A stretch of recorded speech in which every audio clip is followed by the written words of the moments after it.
With me today is my good friend, Jay Gilbert. Jay is a digital strategist and expert, and I'm really pleased to call him my friend because he gives me great advice on navigating this crazy business we're in the music industry. He is the co-founder and creator of Label Logic, which is a strategy and marketing company for artists and labels, leaning on his many, many years of major label expertise. I believe you were with all four majors at once. Three of the four. Yeah. 3 of the 4. Okay. Well, we can't all be perfect.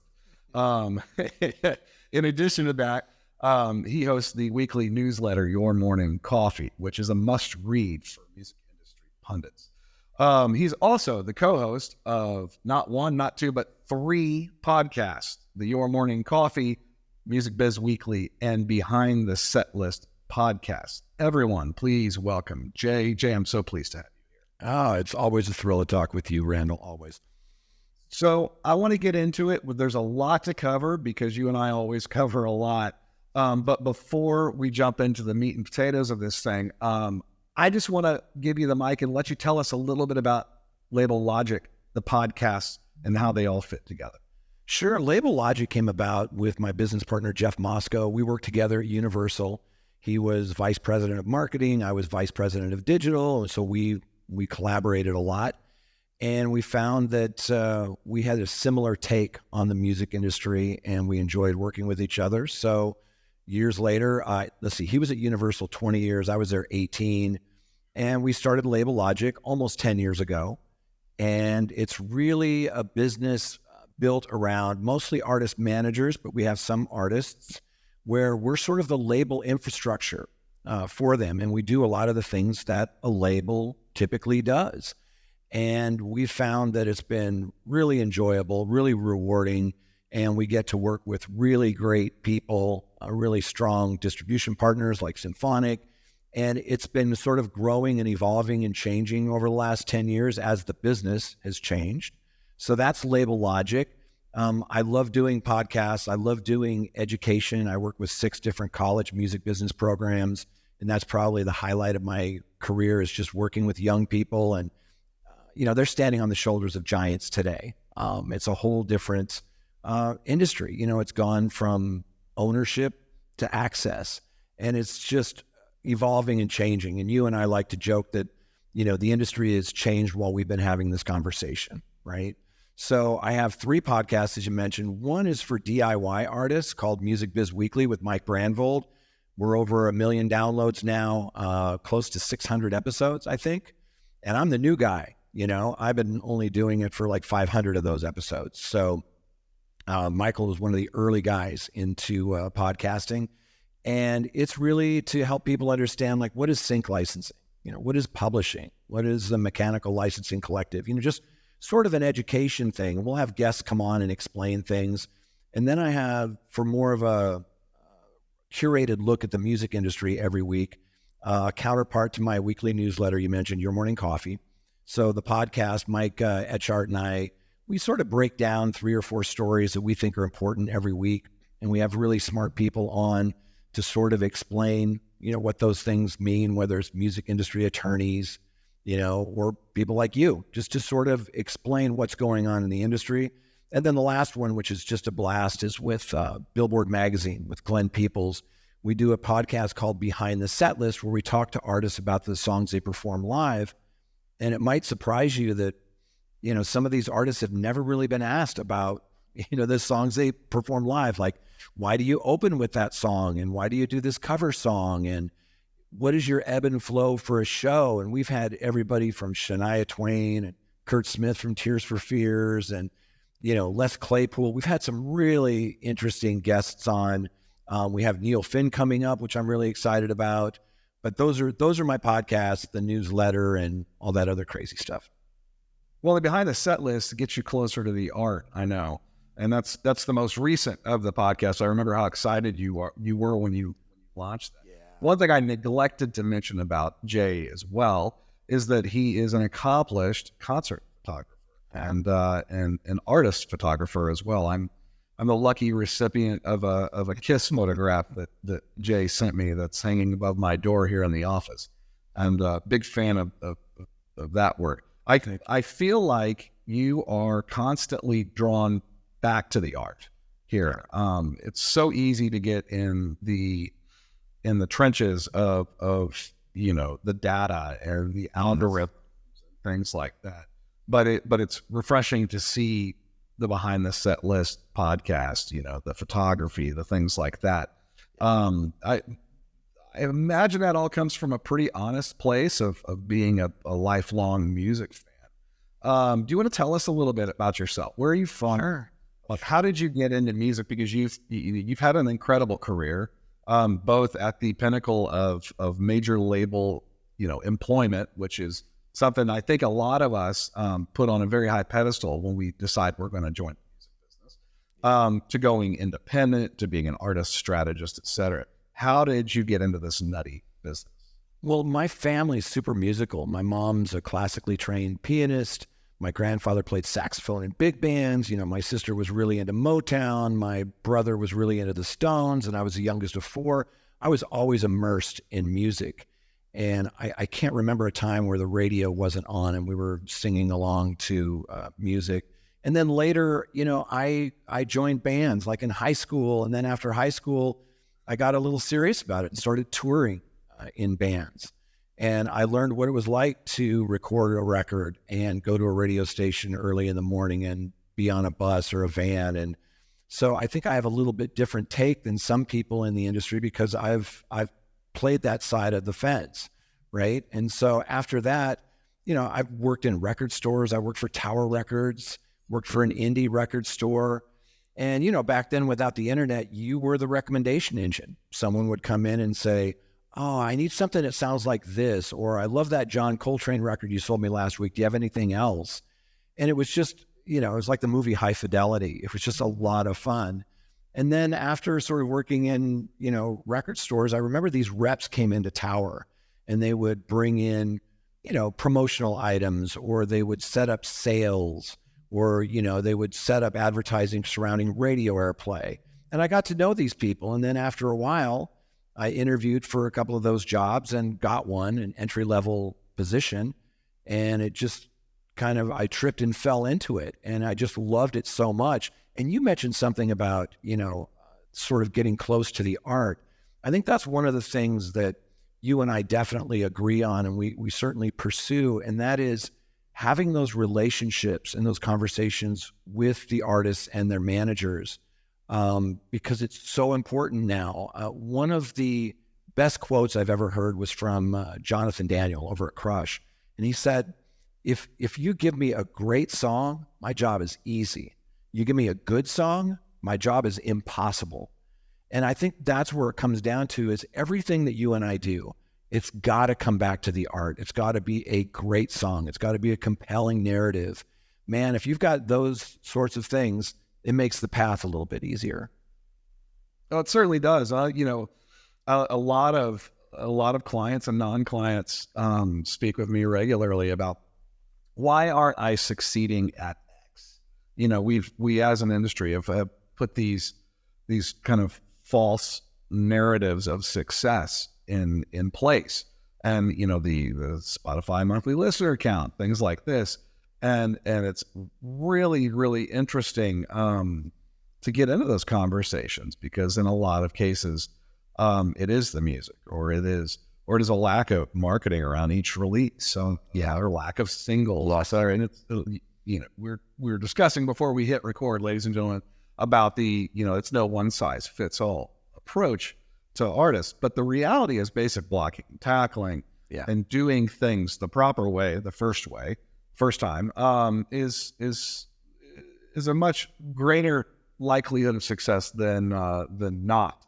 And so I'm sure that's a daily part of your conversations with your clients and potential clients alike.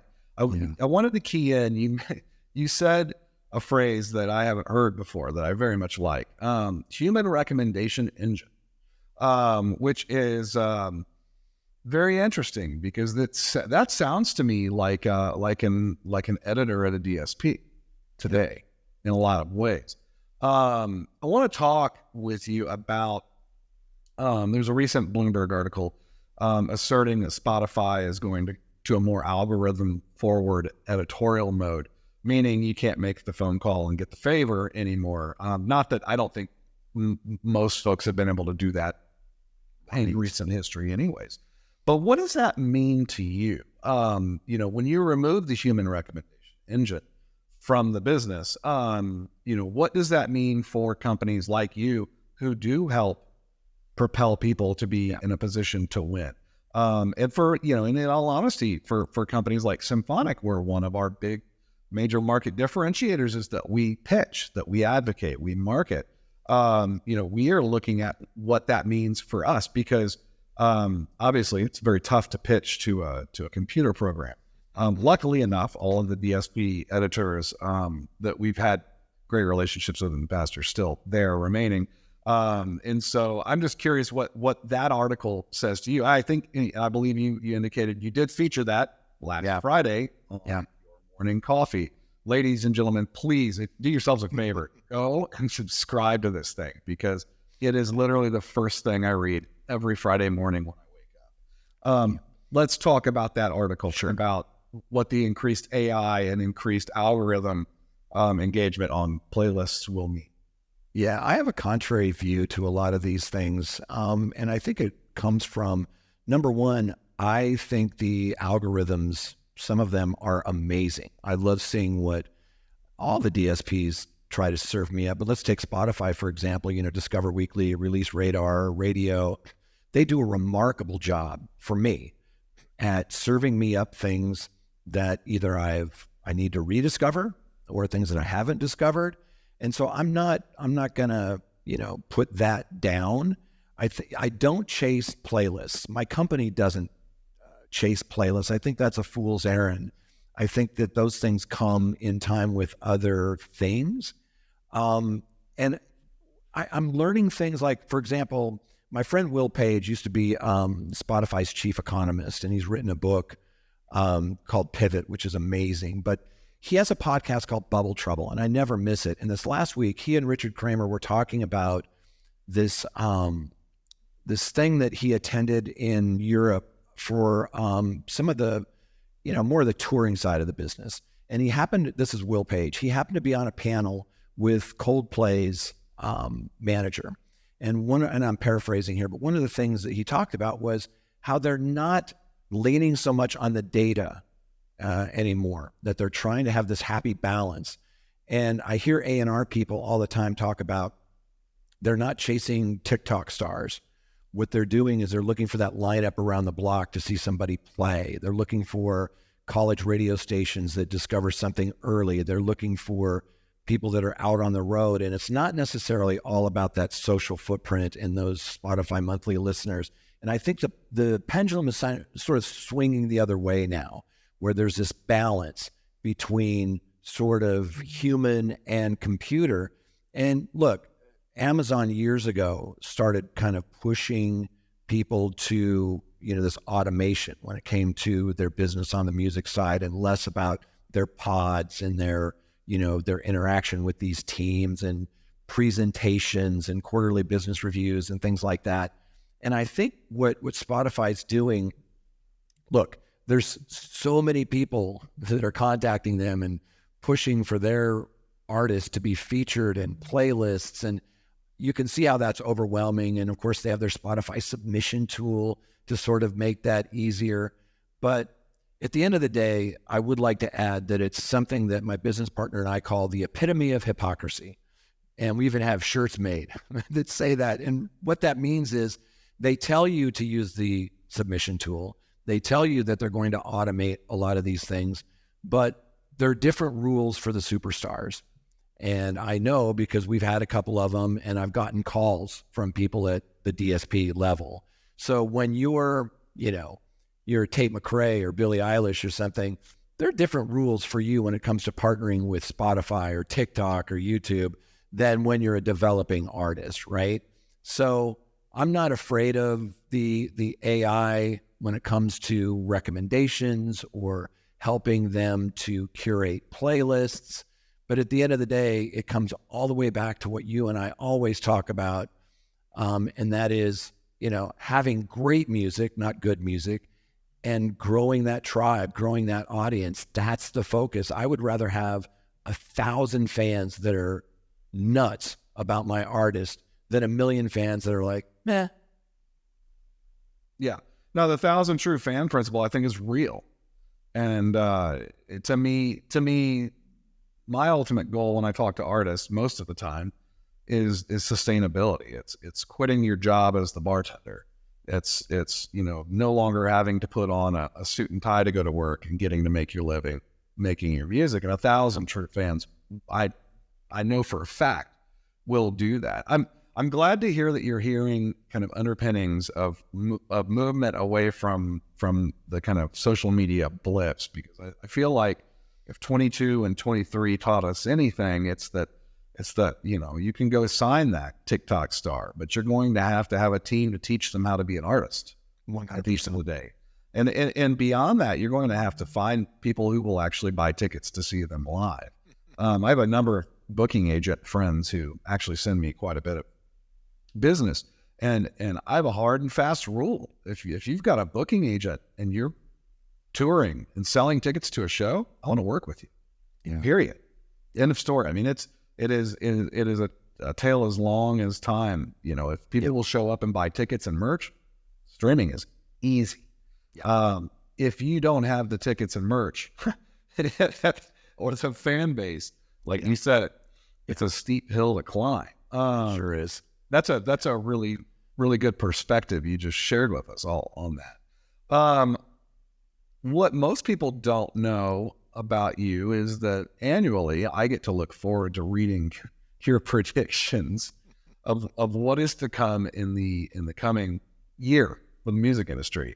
You've done this for a couple of years. I've read this for years running now. But it's an article on Hypebot, for those of you who read that, and Jay and a number of other pundits who are all respected in their own lanes in the industry.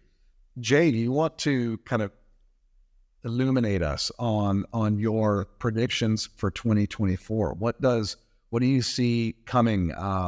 In what we've already talked about and Sure. Yeah, and I break these up into two buckets. One is sort of a wish list. There are a few on here that I know aren't going to happen, but I want them to happen. I want to will them to happen. For example, a lot of people don't know that performers aren't paid for their songs when they're played on the radio in the United States, right? The publishing's paid, but the performers aren't. And the only country in the free world that doesn't. Yeah, that's right. We're in company of, North Korea, China, Russia. It's not good company to be in. Exactly. And Blake Morgan, is he's got this campaign, I Respect Music, that's really pushing for this to happen. And do I really think it's going to happen this year? No, but I have a platform and I wanted to shine a light on it, and I hope it does. But that was one big one that I was looking at. I think there are places like BandLab that, for a lot of people, they're quietly taking over the world. Last thing I read was, I think at the beginning of the year, they had 60 million monthly active users. Now it's closer to 80 million. And I'm telling you, it's a beast. And it's just a great place for people to go to help, collaborate, learn more about the business, learn more about the tools to record and write music. So I think that's going to be a big one. We've been watching just the value of the music industry.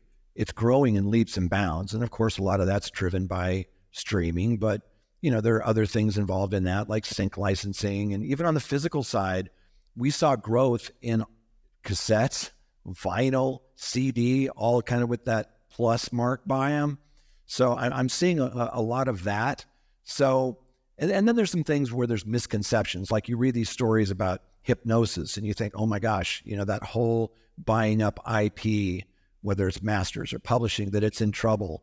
It's really not. It's not in decline. The growth has slowed, but there's still a lot going on there. And, I don't think we've really begun as an industry to exploit that. And I mean that in the best possible way. I was speaking with someone at one of those companies that said that they had bought 18 catalogs that they hadn't touched yet.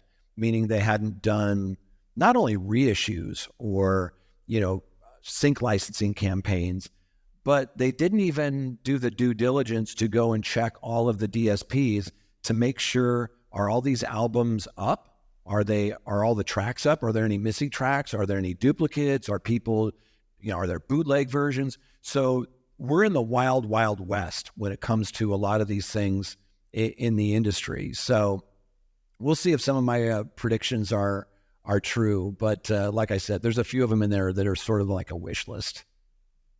No, absolutely. And I think, the certainty of Congress finally passing a bill that would allow for recordings to be paid, just royalties from radio, I don't think is that far off. The Music Modernization Act was something everybody thought couldn't get done. That's right. And we pulled that off as an industry. And so, yeah. I'm cautiously optimistic. Yeah.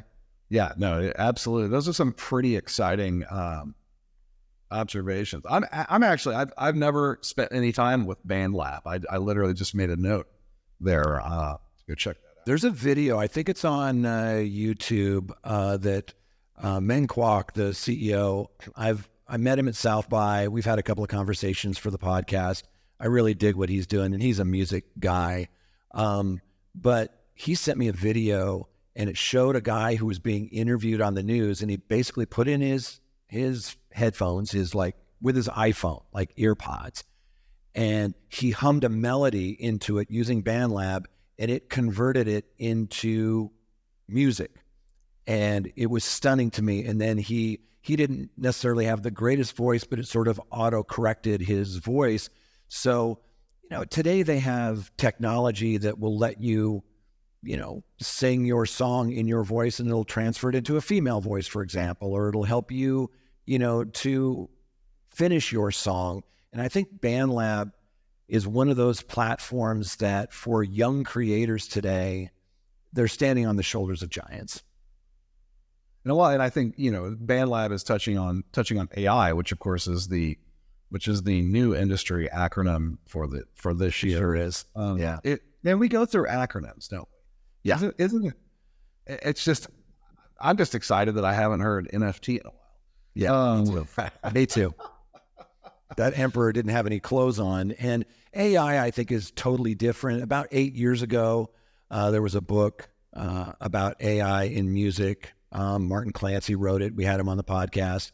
About 5 years ago, Dimitri Vitsa and the people over at Music Tectonics had a panel on AI and music. So it's been around a while, but about a week ago, we dropped a bonus episode, which is an interview with Bobby Owsinski, and he just put out a book called The Musician's AI Handbook, where he goes through all of those different tools and platforms, and he uses them. And I took a 3-day sort of masterclass with him about AI and music. And it's not Web3, it's not NFTs. It is something that's been around for a while and that we use every day and don't even know it. But these tools are now getting better and better and better. And I'll tell you, if you ever want to see something that will cause you to have major epiphanies, there is a TED Talk by Holly Herndon. And you can look it up. It's on YouTube. And Holly not only is a singer-songwriter, but she's like this computer scientist.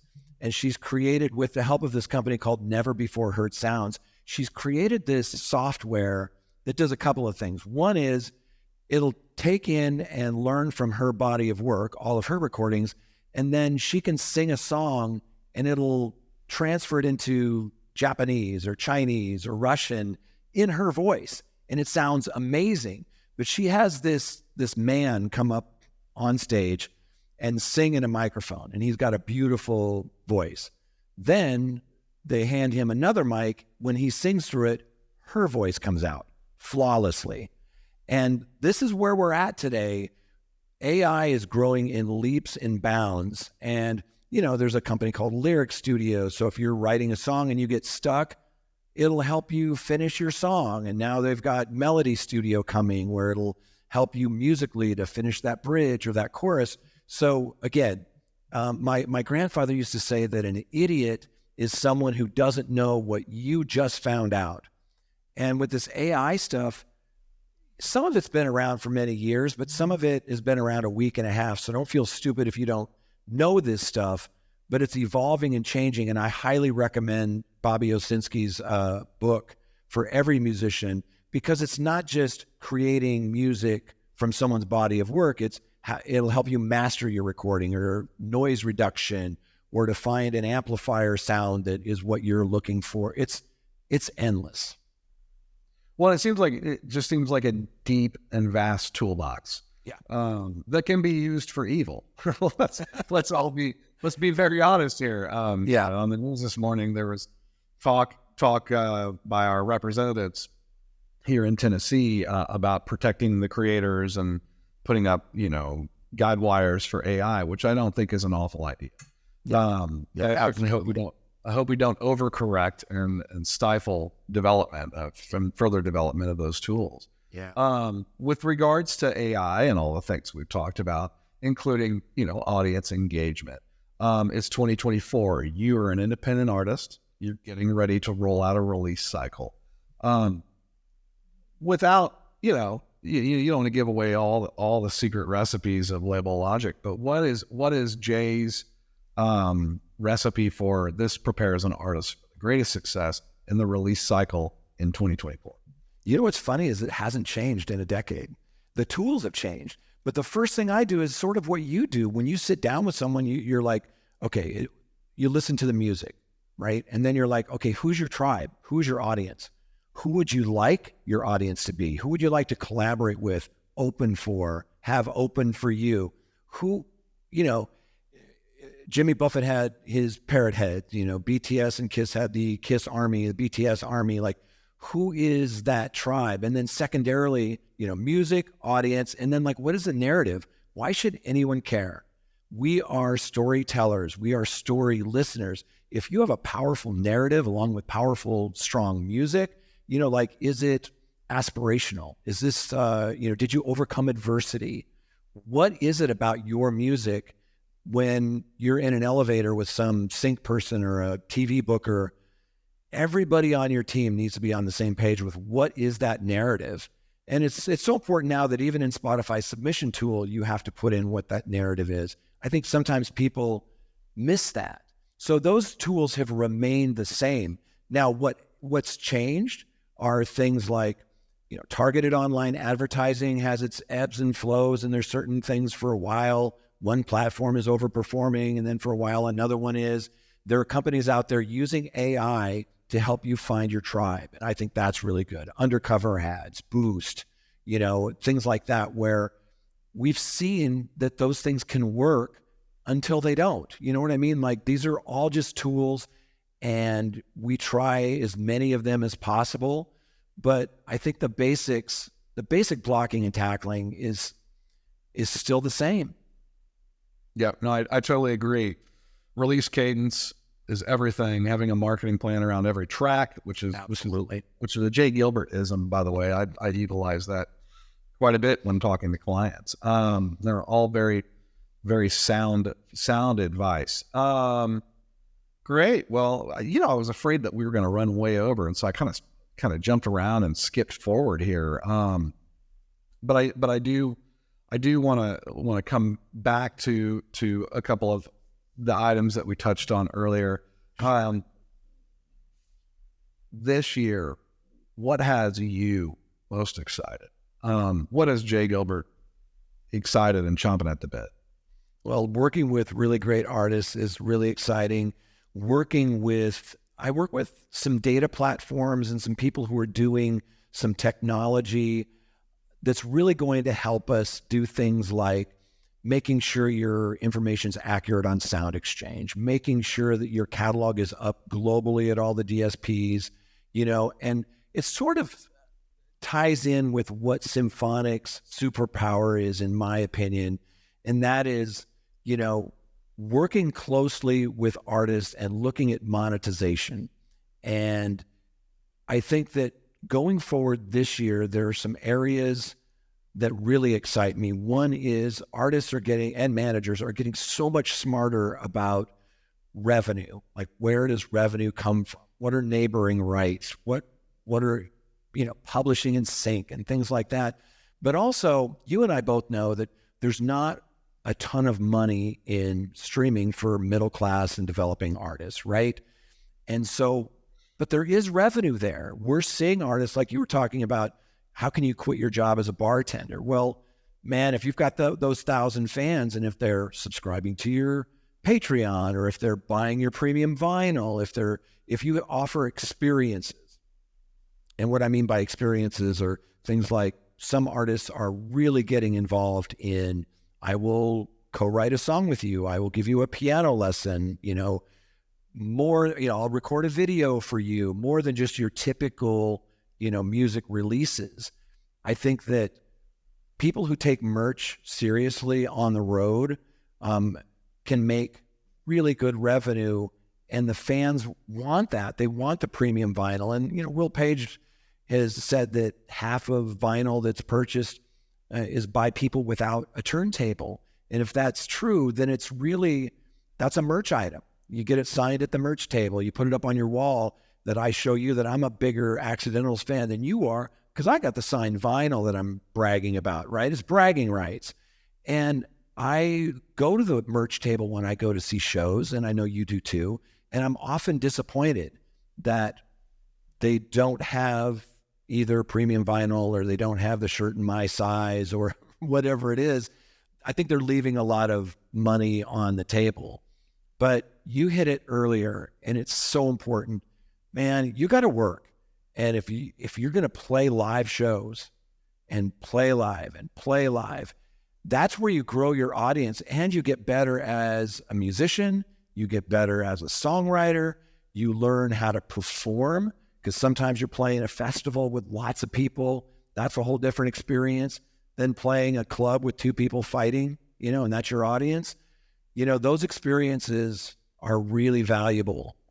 And that's how you get longevity in this business, I think. Yeah. Well, and it's long-term longevity. No matter what technologies happen, I feel like the live business is never going to go away. We've had live shows since Mozart. Yeah. It is one of the oldest human experiences is to want to hear music that pleases the ear. Yeah. Speaking of music that pleases the ear, I have to ask you my serial question I ask everyone, and you're not allowed to answer. I know you're going to say the Accidentals. You're not allowed to answer the Accidentals. Okay. Yeah, that's fair. And they're near and dear to my heart. I want to know what else you're listening to. Jay is the world's biggest Accidentals fan. If you guys I am familiar with this band, you should really check it out. I'm biased, of course, because I work with them. But Jay, I've heard him say, well, I'm the biggest Accidentals fan in the world about a dozen times. Outside of the Accidentals, who is your favorite current artist? Who's the artist that you're dialing into, that you're just vibing with the most right now? Yeah, and I'll do that too. When I get into an artist, I overload, and I'll play a song 10 times in a row if I really, really like it. I love all types of music, and I'm still hungry for new music, which I know when you get a little bit older, they say that sort of goes away, and you have your comfort food of what you listen to in college and all of that. That's not the same for people like you and me. We're constantly going, hey, did you hear that thing? And there was this song I heard online by a band called Drag Talk, and it's called Egyptian Flesh. And I've listened to that song 50 times.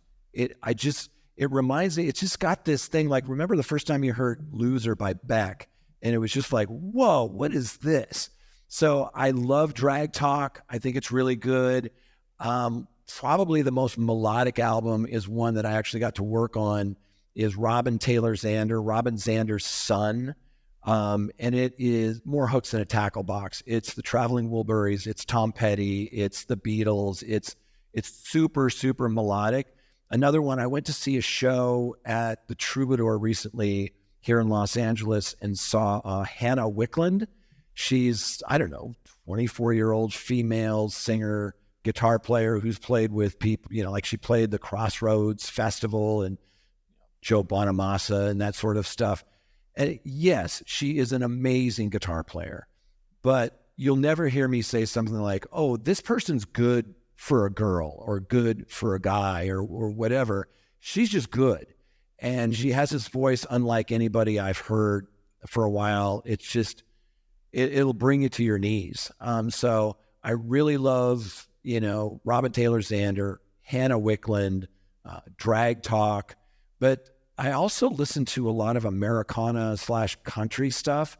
There's something that just speaks to me about storytelling. I went to Americana Fest in Nashville a couple months ago, and it was just a joy to see some of these artists, and that stuff isn't going to get the huge numbers, that a Drake is going to get, but there's a lot of compelling music there. So I always check out these playlists where it's sort of this singer-songwritery kind of stuff. I just love it. Well, I think there's a sustainability in Americana. I used to tell pop country writers that we would work with at a previous gig, pop country might be your girlfriend or boyfriend right now, but Americana's going to be your wife. And you look at folks like Jim Lauderdale, who are well into their 70s, still touring, still selling out shows, and still making a very, very good living playing what is now considered Americana.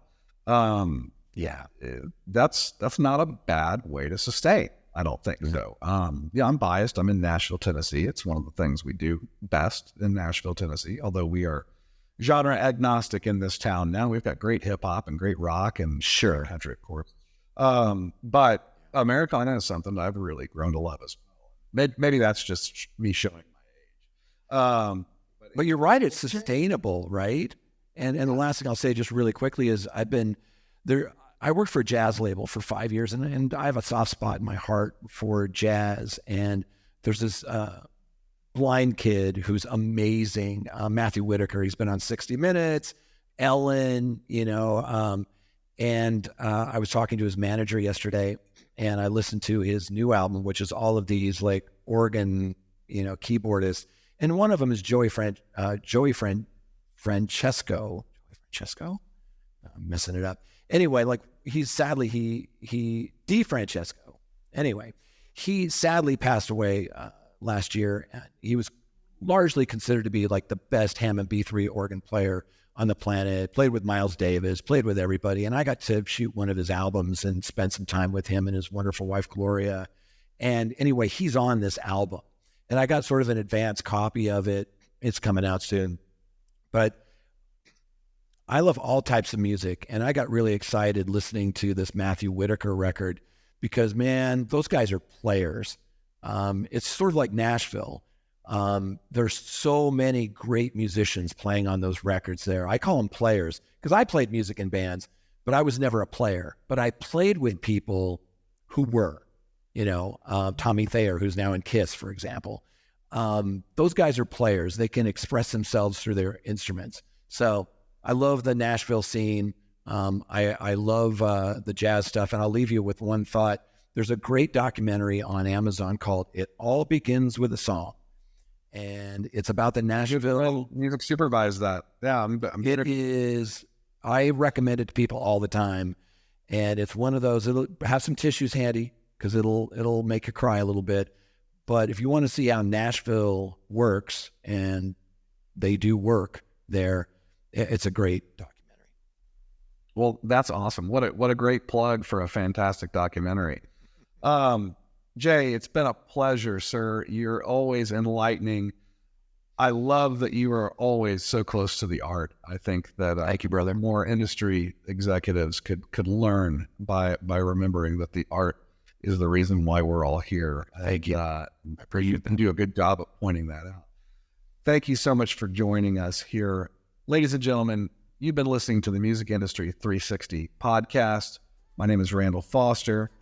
Thank you for joining us, and we will see you next time.